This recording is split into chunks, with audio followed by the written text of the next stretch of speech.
Hello mga ka-Health Real Talk! Malamig na panahon sa Saudi Arabia, huwag mamaliitin.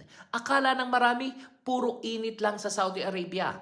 Real Talk, kapag winter, lalo na Disyembre hanggang Pebrero, malamig at tuyo. At dito nag-umpisa ang maraming health issues ng mga OFWs. Ano ang epekto ng malamig na panahon sa katawan? Sipon, ubo, trangkaso, biglang lamig, humihina ang resistensya, aircon plus malamig sa labas, double stress sa baga.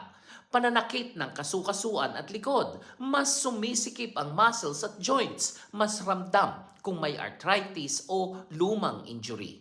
Hika at hirap sa paghinga, malamig at tuyong hangin ay papunta sa airway irritation at delikado sa may asthma o allergy. Dehydration, kahit hindi pinagpapawisan, hindi ka nauuhaw pero nauubos pa rin ng tubig sa katawan. Resulta, pagkahilo, dry lips at constipation. Tuyong balat, bitak-bitak na labi. Dahil sa low humidity ay madalas matuyo ang balat, nagiging sanhi ng pangangati at rashes. Katamaran at antok, mas mahaba ang tulog pero hindi energized. Posibleng vitamin D deficiency kasi kulang sa araw.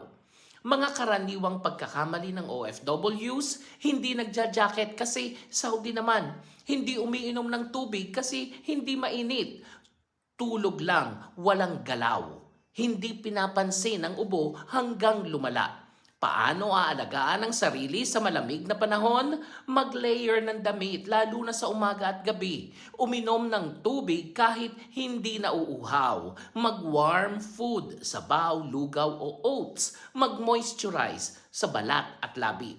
Konting galaw at stretching araw-araw. Magpa-araw kahit 10 to 15 minutes kasi rich in vitamin D. At ang Health Real Talk, hindi porke Saudi hindi ka lalamigin at hindi porke malamig dapat mong pabayaan ang katawan mo. OFW ka, alagaan mo ang sarili mo.